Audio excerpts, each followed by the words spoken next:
kami Tuhan. Dan setiap kami akan menangkap yang dari Kau di dalam nama Tuhan Yesus. Dan semua yang percaya katakan amin.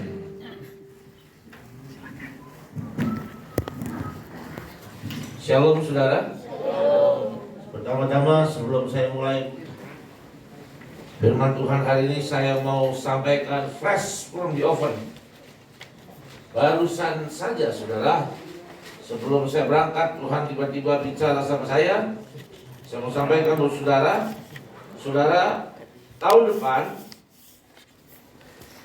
buat Anda yang punya hutang besar hari-hari ini, yang kalau Anda bisa cicil, segera cicil saudara. Segera cicil hutangmu. Perkecil sebisa mungkin setiap Anda yang punya hutang. Terutama hutang yang ke bank saudara. Kartu kredit kah, atau hutang apalah, termasuk KPR. Segera perkecil hutang Anda sebisa yang Anda kerjakan. Kenapa? Karena tahun depan akan terjadi masa-masa yang anomali, akan terjadi masa-masa kesusahan besar, di mana nanti Tuhan katakan orang yang berhutang akan semakin terikat lebih berat lagi. Terutama yang berhutang ke lembaga-lembaga kreditur pokoknya yang hutang di bank, kartu kredit. Kalau yang pinjol sih ya segera, kalau usah dengar suara Tuhan, segera lunasi, sudah hidup jerak soalnya. Ya, pokoknya segera mungkin. Buat Anda yang berhutang hanya untuk yang konsumtif, berhenti. Jangan lakukan lagi. Tahun depan, setiap orang yang punya hutang terlalu besar akan sulit keluar dari masa kesusahan besar. Akan terjerat dan akan sangat amat hidup dalam kesusahan. Oke, itu pertama. Tahun depan, Anda yang berencana mau beli rumah, tahan. Jangan beli rumah keburu-buru. Apalagi kalau uangmu belum cukup dan engkau langsung KPR. Apalagi kalau uangmu kecil lalu kau KPR dengan hutang yang besar, DP-nya kecil. Jangan lakukan. Anda yang punya uang bisa mampu beli rumah, tahan. Jangan beli rumah dulu. Kenapa? Karena tahun 2024 ke sana. Dengerin ya, ini yang Tuhan ngomong. Itu waktunya Anda boleh beli rumah. Harganya akan ada di bawah. Nah ini Tuhan kasih clue ya. Tuhan kasih clue jelas saudara. Sekali lagi, kalau Anda punya rumah, biarkan uangmu tetap cair. Jangan engkau invest di dalam investasi yang sulit cair. Anda yang punya uang berlebihan, saya mau beli jam tangan Richard Miles atau Rolex. Karena kalau beli Rolex itu bukan cuma prestis saudara. Karena kadang-kadang itu investasi. Engkau beli hari ini mungkin 200 juta, bisa jadi dalam 5 tahun ke depan harganya bisa 300 juta. Karena memang beberapa barang-barang tertentu, termasuk wanita-wanita yang suka tas Hermes, yang gitu-gitu sebenarnya. Apalagi saya nggak paham lah tas wanita. Saya juga bingung kenapa tas wanita dibeli harganya ratusan juta, tapi setelah dipakai 5-10 tahun harganya bukan turun tapi naik. Pokoknya dengarnya, kalau kau punya uang, biarkan uangmu tetap cair. Taruh di bank atau deposito boleh. Ya, deposito ya itu aman aja, yang penting aman. Kalau Anda putar dalam investasi yang sulit untuk dicairkan seperti rumah, tanah, jangan saudara, jangan dulu. Tuhan bilang tahan, jangan bergerak dulu dengan uang. Dengar ya, ini pesan Tuhan. Baru tadi ya 1 jam 2 jam sebelum saya berangkat saudara, Tuhan bicara seperti itu. Kasih tahu ke orang-orang banyak.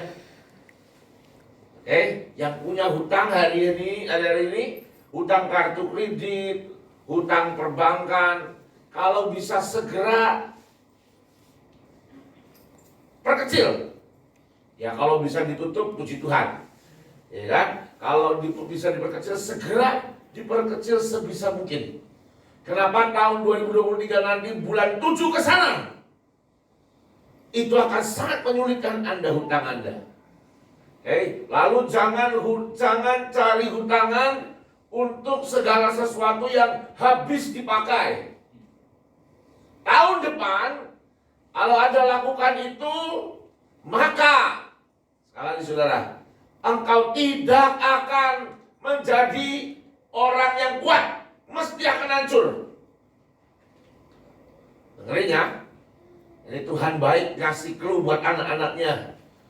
Ya, jangan sampai nih orang hutang hanya untuk beli handphone, orang hutang untuk beli mobil, punya uang. Kalau bahkan saudara, kalau mobil Anda masih bisa jalan dan bagus, tahan, jangan beli mobil dulu.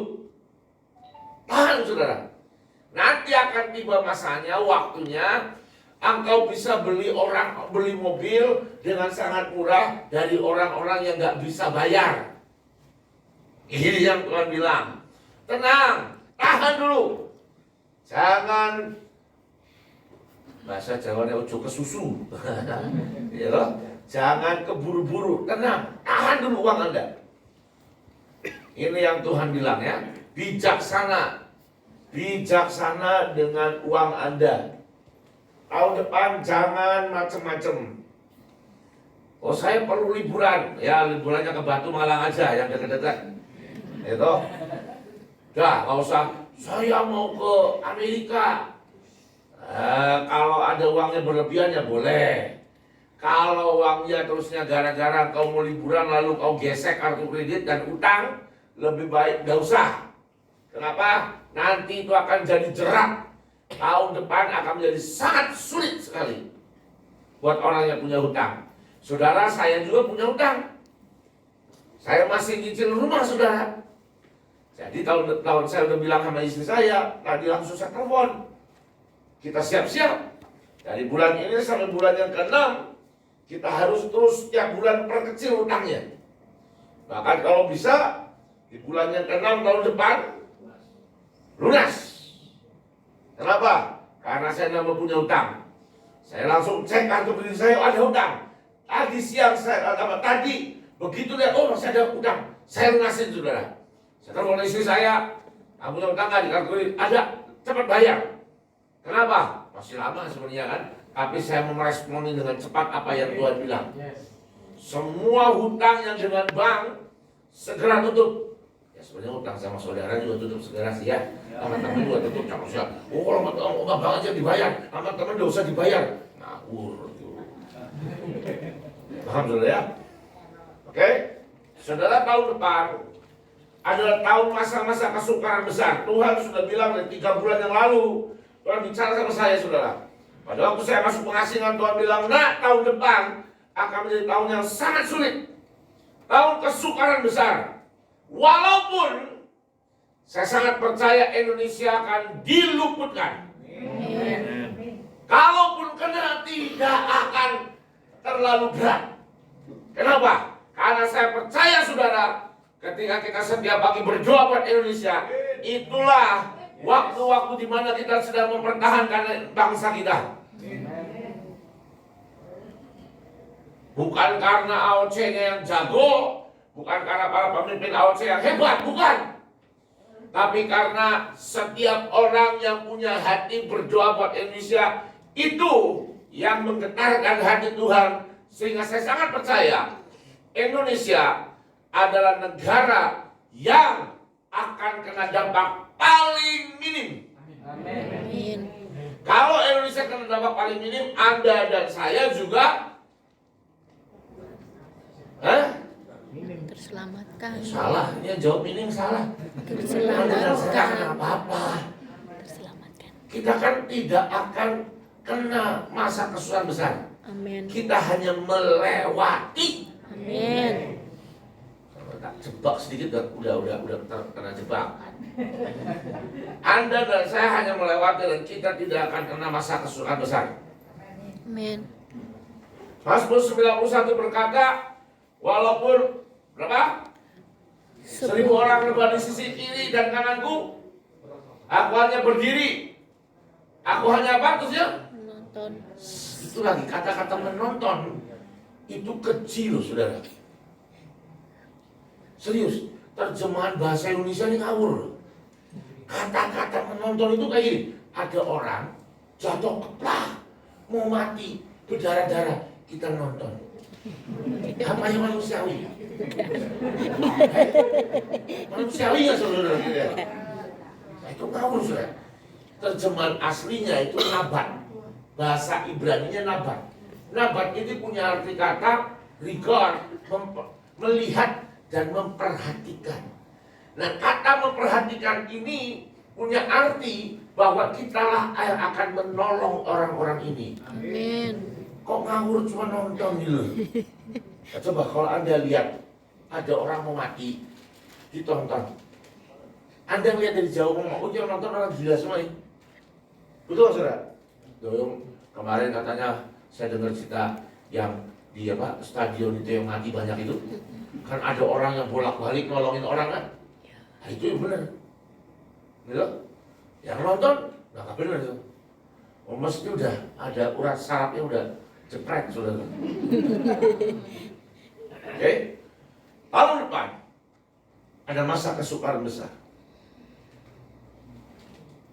Siapa yang takut saudara? Lalu takut kan? Udah ngaku aja lo takut lah. Gak usah jago, takut aja nggak apa-apa.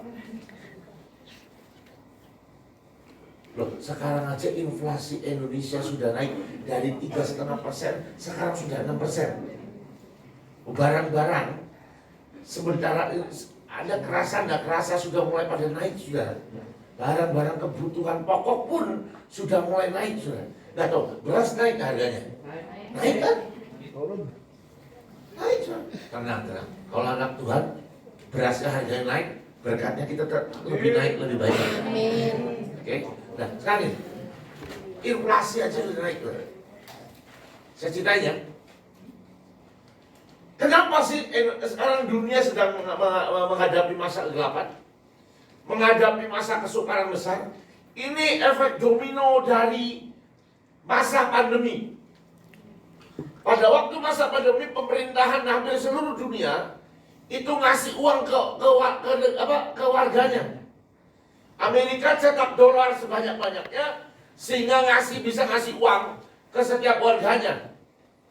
Di Amerika itu sempat sudah orang-orang terima uang $200 per kepala. Gunanya apa? Karena ketika orang punya uang, pasti orang apa? Konsumsi, betul kan? Belanja, beli sesuatu. Maka roda perekonomian tetap berjalan. Tapi kalau nggak dikasih uang, orang akan irit, betul kan? Orang akan keep uangnya. Maka akan ada roda perputaran ekonomi yang mandek. Dikasih uang sudah. Tapi efeknya kelihatannya bagus. Membantu warganya bagus. Tapi itu menyebabkan akhirnya perekonomian jadi kacau. Ketika perekonomian kacau, dolar turun. Semakin merosot, maka Amerika ngapain? Naikin suku bunganya. Tujuannya apa? Ketika naik suku bunga, maka orang akan berbondong-bondong nyimpen uang di bank. Gak mau lagi dipakai buat investasi yang jangka panjang, yang beresiko tinggi. Maka disimpan di bank, dan ketika suku bunganya naik, maka suku bunga yang lain juga naik. Termasuk hutang dan pinjaman. Nanti sekarang sudah mulai naik terus sudah. Dan bahkan saya baca berita gubernur bank Fednya, The Fed itu ngomong suku bunga tidak akan berhenti naik, akan naik terus. Kalau itu naik terus, maka orang yang punya uang invest naruh di bank deposito enak naik terus. Ya, tapi orang yang punya hutang rumah, orang yang punya hutang yang lainnya, suku bunganya naik, lama-lama kecekik, gak bisa bayar. Begitu gak bisa bayar, perusahaan apa? Kolaps, tutup, orang pengangguran semakin banyak. Orang yang kerja di bawah, perusahaannya tutup, gak bisa ngapa-ngapain lagi. Ketika kehilangan pekerjaan, mereka harus bayar cicilan rumah. Cicilannya tambah gede bunganya. Sudah nggak punya kerjaan, cicilan rumah nggak bisa. Nah, itu kan terjadi di Amerika. Oh kan Amerika Pak, dunia sekarang itu seperti domino yang terjadi di sana akan bergulung-gulung terjadi. Mari kita bicara tentang Eropa. Eropa dulu adalah benua yang dikatakan paling maju, paling indah, paling makmur. Kita juga orang-orang juga pada suka jalan-jalan ke Eropa. Saya aja mau sudah jalan ke Eropa. Mau sih. Pokoknya tapi nggak pakai hutang. Harus ada uang pergi. Desember saya pergi. Tapi kalau ada uang, ya ada uang. Ya, semua yang mau pergi ke Eropa. Tapi hari ini Eropa sedang ketakutan. Kenapa? Perang antara Rusia dan Ukraina, bukan perangnya yang menakutkan. Yang menakutkan adalah ketika Amerika dan NATO mengembargo Rusia, memberikan sanksi ke Rusia. Rusia bilang ini, sanksi gue nggak takut. Kenapa? Ternyata Rusia memegang 10% dari cadangan minyak bumi di dunia ini. 80% pasokan gas buat Eropa sampai punya Rusia. Oh, Jerman, Inggris, dan beberapa negara Eropa memberikan bantuan kepada Ukraina bentuk uang, bentuk senjata. Rusia cuma pura-pura. Pipanya rusak. Bukan rusak, saya percaya itu dimatiin. Akhirnya apa? Eropa sekarang sedang menghadapi musim dingin dalam waktu dekat ini. Mereka butuh energi, butuh gas. Apa yang terjadi, saudara? Mereka takut kedinginan. Sekarang sudah mulai dingin. Tahu di Jerman, saudara, setiap gedung-gedung dibatasi menggunakan penghangat ruangan hanya boleh kalau dikonversikan ke Celcius hanya boleh di 20 derajat Celcius. Lalu itu kan adem, tetap dingin 20 itu ya. Jadi akhirnya apa? Eropa sedang ketakutan. Belum lagi saudara, pemasok gandum di dunia nomor 1 India, nomor 2 Rusia, Cina nomor 3, Rusia nomor 4, Amerika. Dan akhirnya apa? India ketakutan karena penduduknya juga banyak. Dia akhirnya gagal panen lagi karena perubahan cuaca yang ekstrim. India mengurangi ekspornya sampai 50%. Dan hanya negara-negara tertentu yang dia kirimin gandum, saudara. Cina sama. Akibat efek pandemi, produksi gandum Cina menurun. Dan dia bisa ekspor, hanya bisa memenuhi kebutuhan warganya sendiri. Jangan hanya Rusia dan Ukraina yang punya gandum banyak. Mereka udah gak pasti yang ngirim aja udah. Karena lagi perang. Gitu. Amerika adalah negara yang paling egois, saudara. Yang hanya mau selamat sendiri, makanya dia juga tidak lagi ekspor. Terjadilah krisis pangan di Eropa. Sekarang orang-orang Eropa di rumah-rumahnya, yang punya rumah, yang punya tanah. Kalau yang di apartemen nggak bisa ngapa-ngapain. Mereka sudah mulai, yang punya tanah mulai bercocok tanam, saudara. Kenapa? Karena sudah tahu ke depan akan ada krisis pangan, ada krisis energi, krisis pangan, dampaknya krisis finansial, dan akan terjadi banyak krisis lainnya, saudara. Dan ini sedang terjadi di dunia. Anda jangan ngomong itu di Eropa, Indonesia akan terkena dampaknya. Tapi saya percaya kita paling sedikit. Amin. Akhir, saudara, beberapa minggu yang lalu PBB mengeluarkan 61 negara, daftar 61 negara yang akan menjadi negara gagal di tahun depan. Dan puji Tuhan, saya cari, saya lihat satu-satu. Indonesia tidak ada di daftar itu. Men, saudara, tapi jangan santai. Bukan artinya Indonesia tidak akan mengetatkan ikat pinggangnya, akan mengetatkan banyak hal. Dan itu artinya kita akan tetap kena dampaknya. Tapi yang Tuhan katakan, kamu tidak akan mengalami, kamu hanya melewati. Amin. Bahkan mari saya beritahu, sudah tahun depan akan menjadi tahun penuaian besar-besar. Amin. Saudara, Hagai pasal yang kedua bilang ini, sebentar waktu lagi aku akan mengguncangkan langit dan bumi. Sebentar aku akan mengguncangkan bangsa-bangsa, sehingga barang-barang yang indah akan datang ke rumahmu. Ke rumah ini. Rumah ini rumah baik Tuhan. Kalau Anda baca di baik Hagai pertama, rumah yang dibahas ini adalah rumah baik Allah. Bukankah Anda dan saya adalah baik Roh Kudus, baik Allah sendiri? Saya percaya itu sedang berbicara tentang masa kesukaran besar ketika Tuhan menggoncang langit dan bumi, ketika Tuhan menggoncang bangsa-bangsa, maka Anda dan saya akan menikmati semua yang terbaik di dunia ini. Amin. Tapi masalahnya di Hagai yang pasal yang pertama, Tuhan bilang ini, kamu berkata kamu sudah pantas meninggali rumah-rumahmu yang dipapani dengan baik. Tapi kau membiarkan rumah Tuhan ini dalam reruntuhan. Situ terus Allah ada baca terus Hagai pasal pertama. Di rumah baca, saudara ya. Ini saya belum khotbah, ini masih intro loh.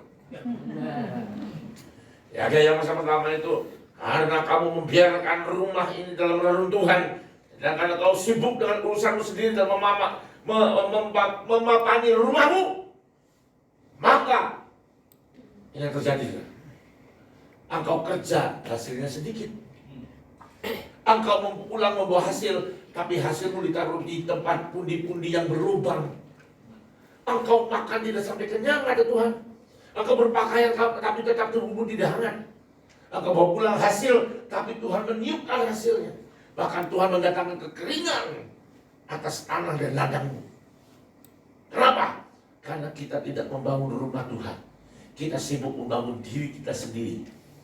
Sedangkan firman Tuhan berkata, mari bangun rumah Tuhan. Kalau Anda baca di Hagai pasal yang pertama, apa artinya? Rumah Tuhan yang tidak dibangun itu apa? Rumah Tuhan itu tempat apa, saudara? Tempat kita bertemu dengan Tuhan. Dan ingat tadi saya bilang bahwa rumah Tuhan adalah Anda dan saya. Bukankah hidupmu dan tubuhmu itu adalah baik Allah? Sekarang pertanyaannya adalah, apakah Anda membangun rumah Tuhan dalam hidupmu? Apa artinya membangun rumah Tuhan dalam hidupmu? Apakah engkau punya waktu untuk engkau bersekutu dengan Tuhanmu, berdoa, baca Alkitab, ngobrol sama Tuhan? Atau kau terlalu sibuk mengurusi urusanmu? Saya bukan menentang orang yang kerja keras, maka saya pendukung orang yang bekerja keras. Tapi orang yang bekerja keras juga harus punya waktu untuk tinggal diam, berdoa, menyembah Tuhan, baca Alkitab, punya waktu bersekutu dengan Tuhan. Amin.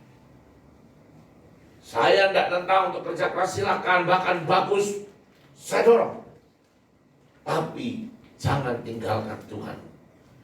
Karena firman Tuhan berkata, saudara, jelas firman Tuhan berkata, ketika engkau tidak membangun rumah Tuhan, engkau sibuk mengurusi urusanmu sendiri, engkau kerja tanpa hasil, engkau kerja keras, hasilnya dikit. Hasilmu ditaruh di pundi-pundi yang berlubang, udah dikit, taruh dia berlubang, habiskan. Makan nggak bisa kenyang, pakai baju tetap kedinginan. Hasilmu ditiup sama Tuhan. Baca di hari pertama. Nah, di hari ini, saudara, ketahuilah bahwa kita harus bangun hubungan dengan Tuhan. Untuk Anda melewati masa kesukaran besar tanpa engkau harus kena dengan masa kesukaran besar itu, harus bangun hubunganmu dengan Tuhan. Bangun hubunganmu dengan Tuhan. Hati-hati saudara, hati-hati. Jangan sampai engkau terlena, kau kerja keras cari uang, kau lupakan Tuhan. Tetap cari Tuhan, taruh Tuhan di tempat yang paling utama. Hagai yang pasal kedua, ketika bangsa Israel sudah mulai membangun bait Allah, maka Tuhan berkata, sebentar lagi aku akan menggoncangkan langit dan bumi. Aku akan menggoncangkan bangsa-bangsa sehingga barang-barang yang indah itu akan datang ke rumah ini. Itu yang akan terjadi. Bangun rumah Tuhan. Amin, saudara. Kalau kitab saudara, nah ini berkhotbah. Lukas pasal yang ke-21 ayat yang ke-34. Lukas pasal yang ke-21 ayat yang ke-34. Jagalah dirimu supaya hatimu jangan syarat oleh pesta pora dan kemabukan serta kepentingan-kepentingan duniawi, dan supaya Tuhan jangan dengan tiba-tiba jatuh supaya hari Tuhan jangan dengan tiba-tiba jatuh ke atas dirimu seperti suatu jerat. Sebab ia akan menimpa semua penduduk di bumi ini. Berjaga-jagalah senantiasa sambil berdoa, supaya kamu beroleh kekuatan untuk luput dari semua yang akan terjadi itu, dan supaya kamu tahan berdiri di hadapan anak manusia. Ketika ulang saya ulang, berjaga-jaga senantiasa sambil berdoa, supaya kamu beroleh kekuatan untuk luput. Bahasa saya, berjaga-jaga supaya Anda bisa melewati masa kesukaran besar tanpa mengalami masa kesukaran besar.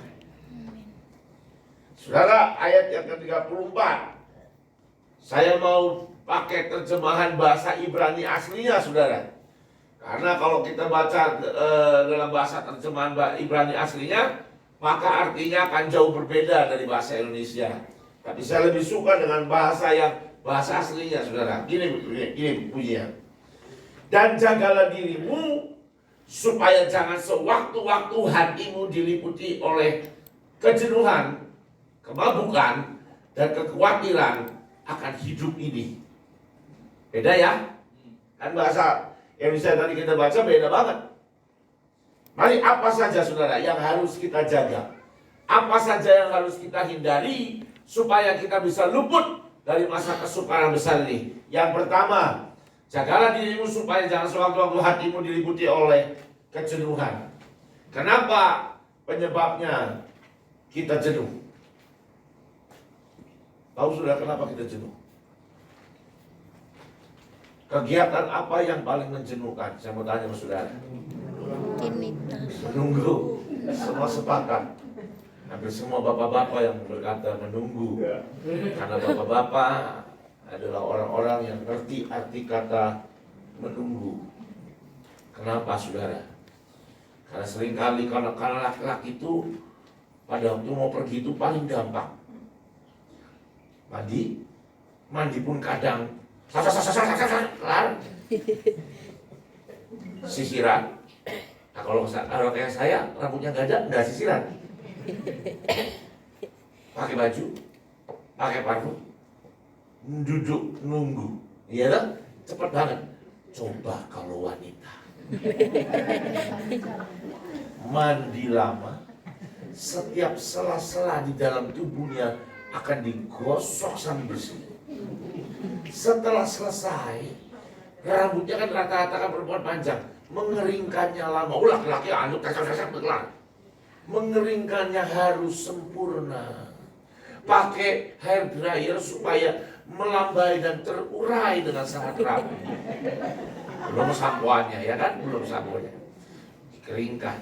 Sudah kering, apa yang dilakukan? Pilih baju lama. Ini kegemukan, ini kekurusan, ini terlalu ini terlalu. Akhirnya setelah 15-20 menit akhirnya mencapai sebuah kesimpulan, baju ini yang akan saya pakai. Setelah dipakai baru make up, dandan. Kembali ya, mungkin dandan dulu. Nggak tahu lah, mungkin ada antara itulah. Dandan. Dandannya lama, saudara. Apalagi banyak ibu-ibu, kaum wanita ini aneh. Tuhan kasih alis dicukur. Sudah dicukur, digambar ulang. Ayo apa enggak? Ayo ibu, ngaku. Loh, Tuhan sudah kasih ini kan? Gak percaya sama Tuhan, dicukur. Dicukur, gambar ulang. Pikirnya, Tuhan kurang pinter gambarin.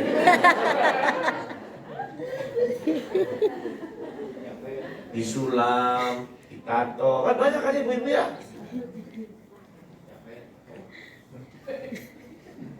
Ya, Fat, kalau gitu saya kali usul.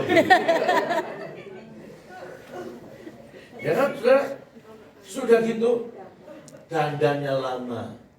Nah, kalau laki-laki kan nggak perlu pakai eyeshadow. Abang-abang ini loh. Itulah pokoknya. Mau setebak-tebak bedak nggak perlu. Ya lo kecuali lelaki ganjen yang pakai pomen yang minta jambunya setinggi menara itu loh. Nah, ibu-ibu minta maaf, saya juga rada bingung. Tapi kalau sekarang sudah nggak model, dulu. Ibu-ibu semakin umur 50 tahun ke atas, semakin tinggi jambulnya. Iya, saya nggak paham. Tapi sekarang sudah nggak model, puji Tuhan. Jadi menghemat waktu. Mendirikan jambul itu butuh usaha dan waktu. Saya tanya, ketika ibu-ibu seperti itu, bapak-bapak nungguin kalau kelamaan, bosan dong? Bosan. Nonton TV. Akhirnya TV nonton kita tidur. Istri masih terus siap-siap. Menunggu adalah hal yang menjenuhkan. Menunggu apa? Menunggu penggenapan akan janji Tuhan. Banyak orang yang gugur imannya, gugur pengikutannya dengan Tuhan karena sedang menunggu janji Tuhan digenapi. Hati-hati saudara, hati-hati. Masa-masa ini, hari-hari ke depan ini saudara, kau dan saya akan banyak yang gugur karena jenuh menunggu kegenapan akan janji Tuhan. Engkau yang sudah terima nubuatan A, B, C, D, E, F, G dan macam-macam, engkau menunggu dan belum digenapi juga, dan engkau akan merasa bosan. Ketika kau merasa bosan, jenuh, disitulah tiba-tiba engkau jatuh dan engkau kena dengan yang namanya masa kesukaran besar. Kedua, setelah jenuh itu apa saudara? Kemabukan atau pesta pora. Simpen dulu. Kita lompat kekhawatiran akan hidup ini. Tuhan bilang jangan kamu khawatir dengan apa yang kau makan dan kau minum. Burung di udara dia pelihara, bakung dia yang dandanin. Apalagi engkau dan saya anak-anaknya, masakan dia akan membiarkan kita mati kelaparan? Dia akan memberikan berkatnya tepat pada waktunya di saat kita membutuhkan. Amin. Amin sudah. Hati-hati dengan kekhawatiran, karena hari-hari akan datang, akan banyak hal yang membuat kita khawatir. Tapi mari saudara, jaga imanmu. Tetap percaya Tuhan akan menolong kita. Amin. Kalau kita khawatir, saya sangat takut kita akan jatuh dan terkena masa kesukaran besar. Saudara, ini apa yang Tuhan katakan ya, supaya kita luput dan kita tidak terkena masa-masa itu. Pesta pora atau mabukan atau kemabukan. Buka di Ester pasal yang pertama, saudara. Saya nggak usah baca, tapi Anda nanti baca sendiri di rumah. Ester pasal yang pertama, ayat yang pertama ini bercerita tentang Raja Ahasiweros yang mengadakan pesta sedemikian lamanya, dan raja ini ingin memamerkan istrinya. Tapi istrinya ternyata di ayat yang ke-9 Ester 1 ayat 9, juga Wasti sang ratu mengadakan perjamuan bagi semua perempuan di dalam istana Ahasiweros. Di tengah raja membuat sebuah pesta, istrinya Wasti juga membuat agenda pesta sendiri. Pada waktu rajanya ingin memamerkan istrinya dan berkata, panggil istriku Wasti, Ratu Wasti. Wasti berkata, "Banda." Dan dia tidak datang. Kenapa? Karena dia pun sedang sibuk dengan pestanya sendiri. Tahun depan, hati-hati. Jangan kita sibuk dengan agenda dan pesta pribadimu sendiri. Tahun depan, jangan engkau sibuk dengan urusan-urusanmu sendiri. Akan ada masanya Tuhan berkata, datang ke sini, duduk dan berdoa. Dan kau berkata, aku lagi kerja Tuhan, tokoku lagi rame Tuhan, masa ditutup. Itu namanya kau sedang sibuk dengan pestamu sendiri.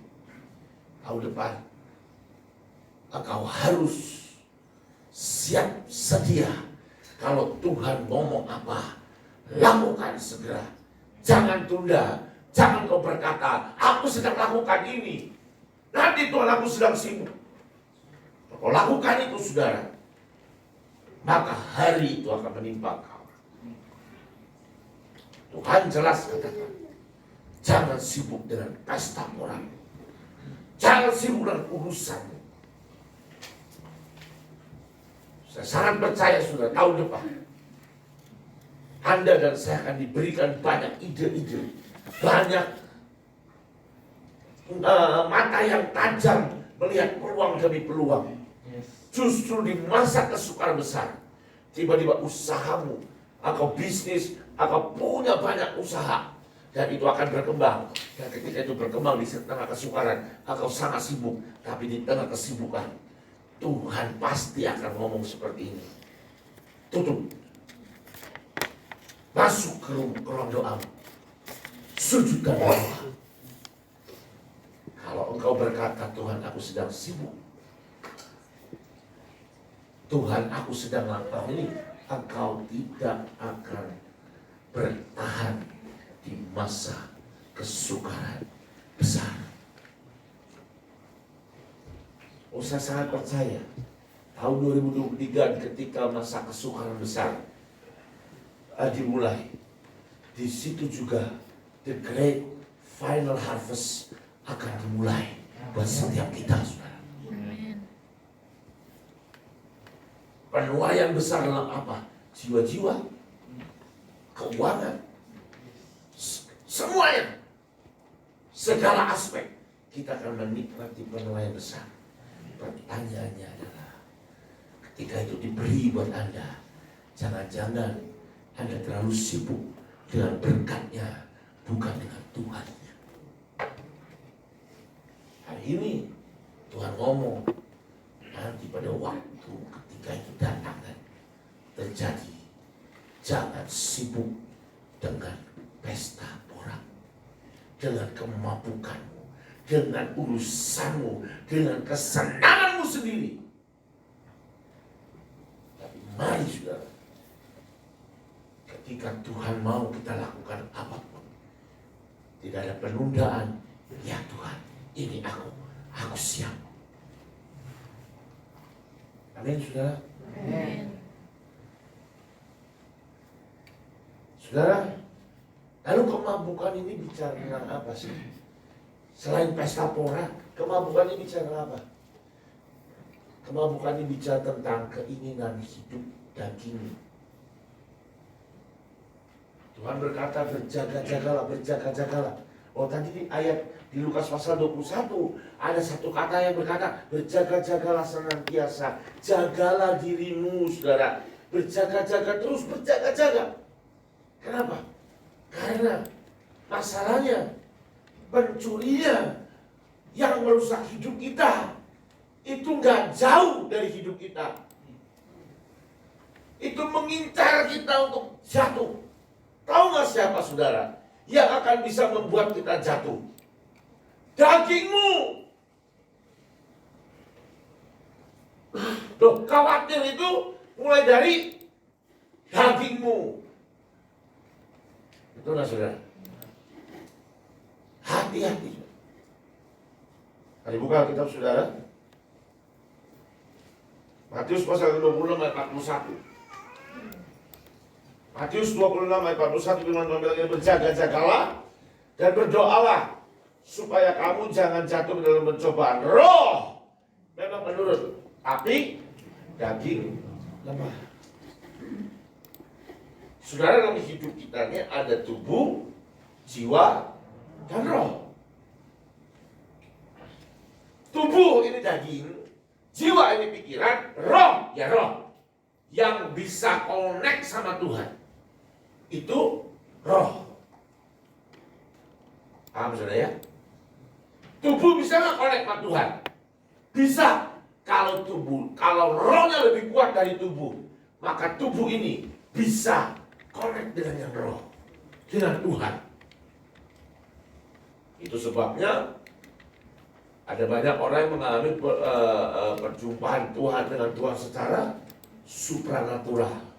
Ada orang-orang yang mengalami mujizat supranatural.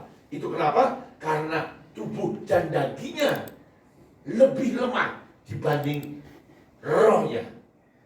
Tapi masalahnya kebanyakan orang itu rohnya yang lebih lemah.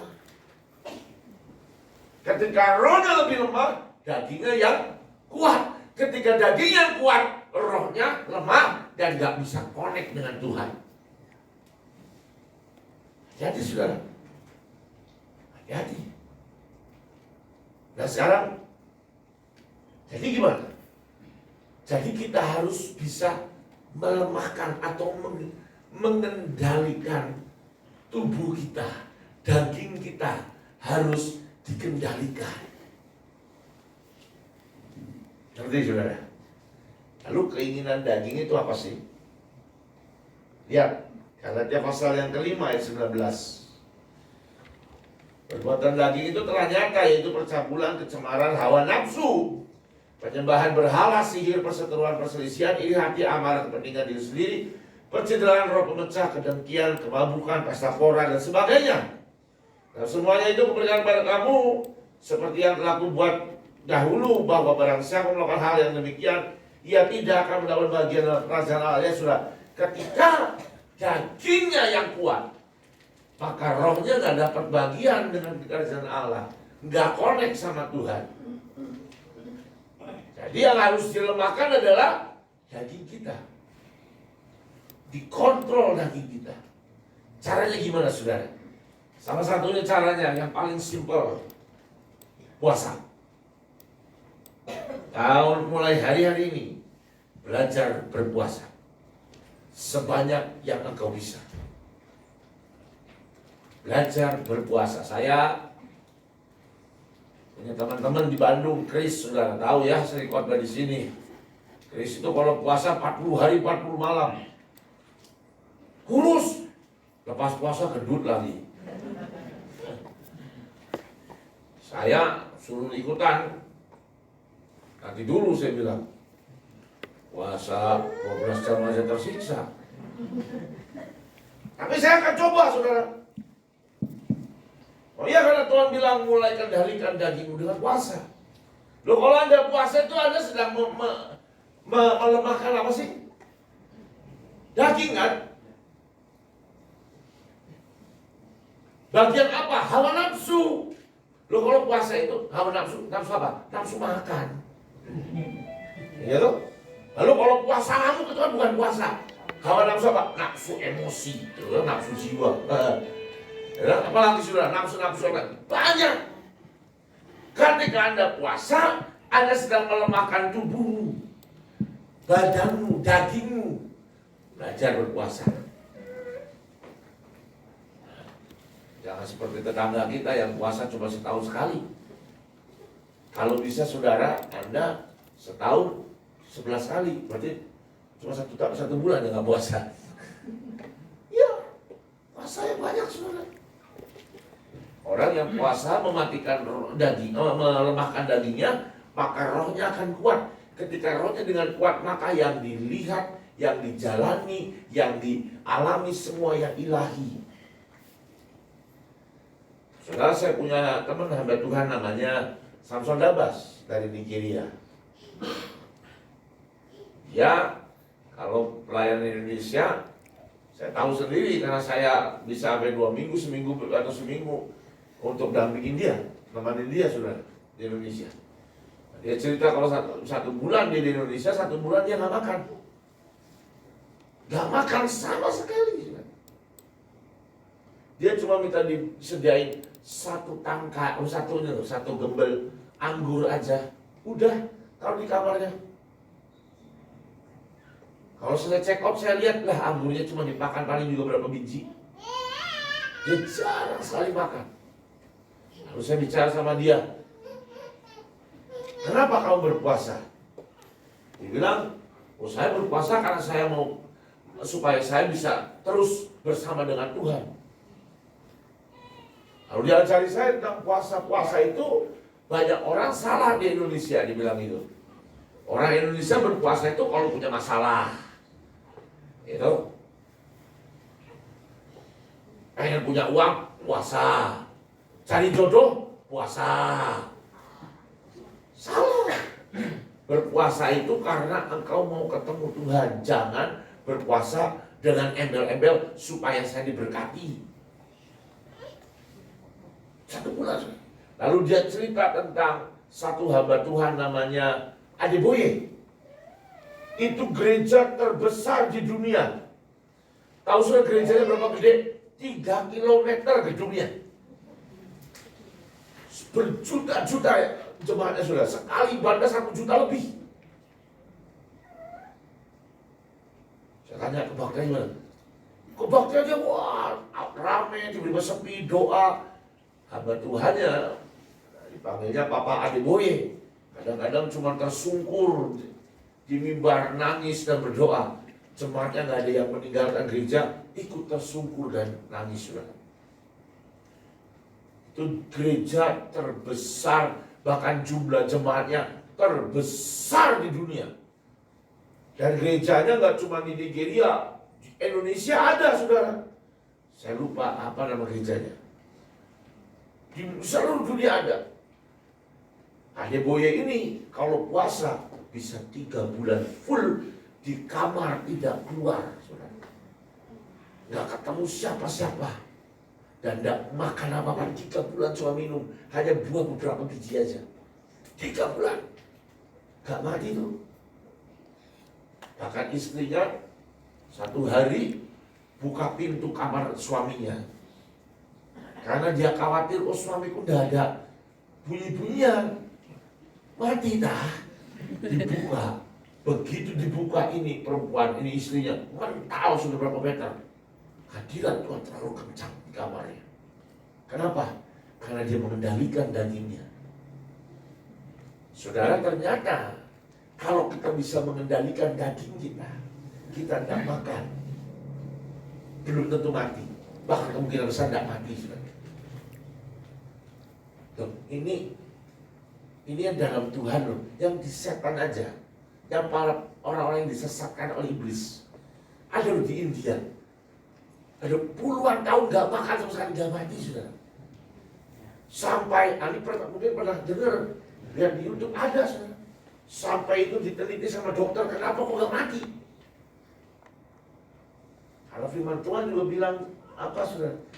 Manusia tidak hidup hanya dari roti saja, tapi bisa lewat kapau, sate kambing. Nah, saudara. Tapi kata orang, tapi dari firman yang keluar dari mulut. Firman itu apa? Ya roh. Dibuktikan. Pastor Adeboye sekali puasa 3 bulan. Bahkan dia ngomong, saya ini makannya jarang. Loh kita ini yang puasa jarang, loh dia gak makannya jarang, saudara. Anda bisa bayangin, saudara. Loh ya, itu loh teman kita yang sering khotbah sini, si Chris. 40 hari, 40 malam gak makan, gak mati itu. tetap lucu dan cabi dan tipel-tipel. Ya Om bisa ngomongin lagi.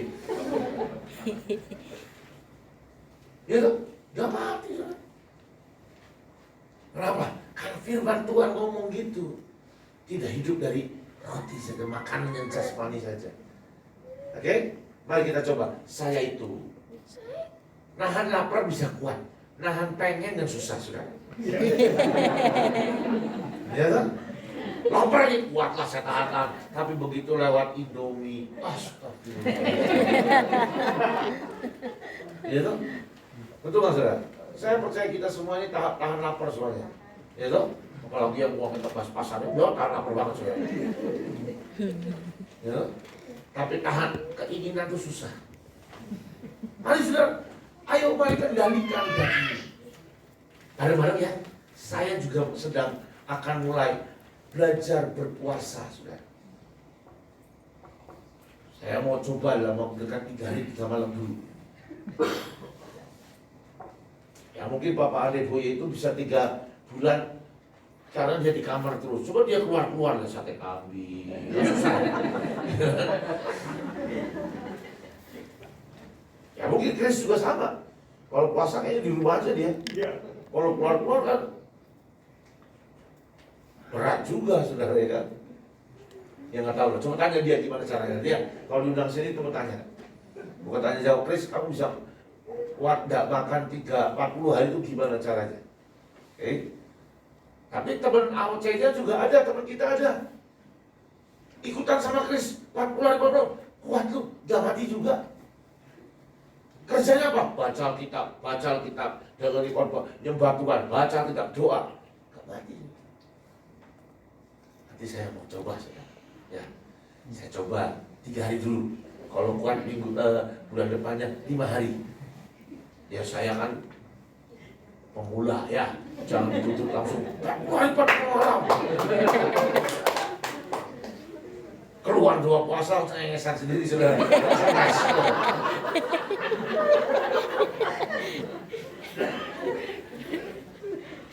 Roma 8 ayat 5, saudara. Sebab mereka yang hidup menurut daging memikirkan hal yang dari daging, dan mereka yang hidup menurut roh memikirkan akan hal-hal yang dari roh. Mari fokuskan hidup kita yang roh, bukan yang daging. Sekali lagi, saudara, tadi saya bilang kan, nahan lapar mungkin bisa, nahan pengen itu susah, betul kan, saudara? Kenapa? Karena otak kita, ya toh. Terus sekarang, berarti saya lagi diet, saudara. Serius, saya ini lagi diet dan Pak Winoto dan teman-teman dari Jawa Timur undang saya sekarang stres karena harus nyiapin telur 6 biji, pepaya, dan gak makan apa-apa, saudara. Jadi pulang ini, selesai khotbah, ya fellowship sebentar, saya nggak mau mampir ke tempat makan, saya langsung kabur. Kenapa? Karena kalau lihat makanan di sini enak-enak, saudara. Kenapa? Karena sorry, pikirkanlah yang apa? Roh. Jangan pikirkan yang memikirkan hal-hal yang daging. Karena sebenarnya orang jatuh dalam orang kedagingan ini menjadi merajalela. Dosa itu merajalela. Itu dimulai dari pikiranmu. Dan semua hidup kita ini, dalam tubuh kita ini, semua bergerak dari pikiran, betul nggak? Nah, mikir pakai apa, saudara? Otak kan? Nih, saya angkat ini, partisiu, saya banding. Siapa yang angkat? Tangan yang angkat. Tapi tangan ini diperintah sama siapa? Diperintah pikiran. Oh, saya sangat percaya. Saya setelah pelajari itu. Sebenarnya puasa itu mau sepanjang apapun, gimana pikiran kita? Kalau dengan puasa lalu mikirin, aduh enak rawonnya, jual sate kambing dengan bakar, kecapnya netes, lemaknya netes dikit-dikit, itu enak. Makan pasti batal puasanya. Iya, sudah. Itu sebabnya saya lagi diet. Pagi hanya makan telur, siang hanya makan daging, Kalau di rumah hanya ditimbang semuanya 200 gram. Telur 200 gram, daging 200 gram, buah 100 gram, buah 100 gram. Cuma itu aja. Malam nggak makan. Malam hanya minum susu protein, lalu pulang. Udah tidur biasanya. Tapi seringkali yang jadi masalah pas lagi diem, nggak mikir apa-apa, lewatlah Indomie, lewat itu makanan yang enak-enak, lewat saudara yang namanya nasi panas sambal terasi. Lewat aja gitu loh. Semua yang haram-haram dan mendadak muncul. Bukan puasa loh, cuma diet loh. Tadi saudara sampai ke hotel, buka handphone gak sengaja kepecet yang namanya Gojek. Tak lihat GoFood, wih ada bakmi, astaga. Itu hampir saya klik, nggak ada yang tahu saya klik. Tapi eman-eman, untung saudara saya mau, eman-eman udah bayar nih, bayar program diet ini nggak gratis, wis bayar, udah turun 4 kilo dalam 10 hari. Sudah jangan gak jadilah. Untung masih bisa kendali saudara. Tapi selalu otak sini, pikiranmu lo bahaya. Kau tahu cara gimana kendalin dagingmu, kendalin otakmu juga saudara. Cara berpikirmu. Sakit hati dimulai dari otak. Ya kan? Disakiti. Lalu aku sudah mengampuni. Tapi ketika dia di kamar sendirian lagi pelangap-pelongo, ingat cara orang itu menyakiti kita. Sakit hati lagi kan? Marah lagi, benci lagi. Seotak kita. Firman Tuhan bilang apa? Pikirkanlah apa yang memikirkan yang dari roh, memikirkan yang dari Tuhan. Amin. Amin. Oke saudara, bukan di 1 Yohanes pasal yang kedua. Janganlah kau mengasihi dunia dunia dan apa yang ada di dalamnya. Jika kau mengasihi dunia ini daging sama saudara, maka kasih akan Bapa tidak ada dalam orang itu. Sebab semua orang yang ada dalam dunia itu keinginan daging, keinginan mata, serta keangkuhan hidup bukanlah berasal dari Bapa, melainkan dari dunia. Dan dunia ini sedang lenyap dengan keinginannya. Tetapi orang yang melakukan kehendak Allah tetap hidup selamanya. Saudara, mari ganti setiap keinginan dengan keinginan Tuhan. Keinginan Tuhan adalah memenangkan banyak jiwa-jiwa. Keinginan Tuhan adalah mengasihi banyak orang, menolong banyak orang, jadi berkat buat banyak orang. Itu keinginan Tuhan. Saudara, kita nih boleh nggak sih punya keinginan? Menurut Anda boleh nggak? Boleh. Tapi apakah keinginan yang engkau mau itu, yang kau ingin itu menguasai hidupmu atau enggak? Itu pertanyaan. Saya dicek hati saya, melihat hati saya. Kalau saya sendirian, kadang kalau saya pelayanan gini, saya punya waktu cukup banyak untuk merenung tentang hidup saya sendiri. Dan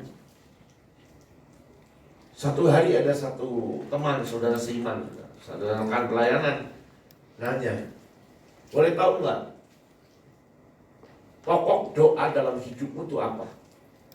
Saya mikir, oh iya, ternyata saya ingat, iya, ternyata yang aku doakan cuma ada 3 dalam hidup ini. 4 dalam hidup ini. Yang pertama adalah AOC. Aku doain AOC terus-terusan. Yang kedua adalah gereja Big Miracle Church yang saya gembalakan. Saya berdoa untuk itu. Yang ketiga adalah Nusa Tenggara Timur, pelayanan yang sedang saya layani, sedang saya jalani 3 tahun, hampir 3 tahun belakangan ini. Yang nomor 4 baru anak dan istri saya. Udah itu aja. Tanya semua, yang cek itu apa? Saya ceritain. Keluarga itu apa? Saya cuma berdoa, anak istriku tidak kelaparan, sekolah dengan baik, sehat walafiat, sukacita, dan dekat dengan Tuhan. Itu aja doanya. Lalu dia tanya, gak ada yang lain? Saya diam. Perasaan saya sepanjang saya melayani Tuhan, selama beberapa tahun terakhir, saya gak doa untuk yang lain. Gak ada pokok doa apapun. Loh, kamu gak punya keinginan? Nah, keinginan banyak. Kalau Anda nanya, saya punya keinginan banyak, saudara. Saya pengen punya rumah yang ada kebunnya gede. Karena sekarang saya rumahnya dulu kok. Saya punya keinginan. Saya pengen punya mobil listrik tuh Hyundai yang baru, saudara ya, Ioniq 5. Wow, punya itu keinginan. Apalagi banyak. Tapi saya tidak pernah mendoakan keinginan saya. Kenapa, saudara? Karena buat saya, Tuhan tahu keinginan saya. Dan kalau dia mau memberikan, maka dia dengan mudah akan memberikan. Gak usah saya kasih tahu tentang keinginan saya kedagingan, ya keinginan untuk memuaskan daging saya. Gak usah kasih tahu Tuhan. Kenapa? Lu Tuhan udah tahu kok. Ngapain saya harus ngomong lagi? Dan buat saya malu sudah saya ngomong minta ini. Kenapa? Karena Tuhan sudah memberikan yang jauh lebih berharga dan banyak. Salah satunya adalah keselamatan. Itu lebih berharga dari rumah, dari mobil, dan keinginan-keinginan yang lainnya. Jadi untuk saya minta sama Tuhan itu malu. Saya tidak pernah berdoa buat keinginan saya. Tidak pernah. Tapi apakah Tuhan menjawab? Banyak keinginan saya Tuhan jawab tanpa saya berdoa. Kenapa? Karena satu hal aja. Menurut saya, gak usah minta-minta keinginan Anda. Karena pada waktunya Tuhan akan memberikan ketika Tuhan bilang, ini waktunya. Sudah hari ini belajar kendalikan keinginan dagingmu. Dan jangan jadikan keinginan dagingmu menjadi prioritas. Itu hal yang paling belakang. Oh, saya tahu semua orang di tempat ini mau bahagia, mau jalan-jalan ke luar negeri. Mau gak, saudara? Iya tuh? Mau gak? Kalau bisa 9 bulan keliling dunia, sisanya cuma kerja. Itu dunia fantasi ya. Gitu? Saya tahu semuanya punya keinginan. Saya mau punya rumah yang gede. Gitu? Saya tahu semua punya banyak keinginan. Tapi bisa taruh keinginanmu di belakang. Gantikan dengan keinginan Tuhan. Kendalikan dagingmu, saudara. Tahun depan, masa kesukaran besar. Ketika engkau terus ingin memuaskan dagingmu, kau akan terjatuh. Dan kau kena hari kesusahan besar. Amin, saudara. Hari-hari ini, saudara, utamakan Tuhan. Bangun keintimanmu dengan Tuhan. Jangan urusan dirimu saja sendiri. Tapi lihat apa yang Tuhan mau.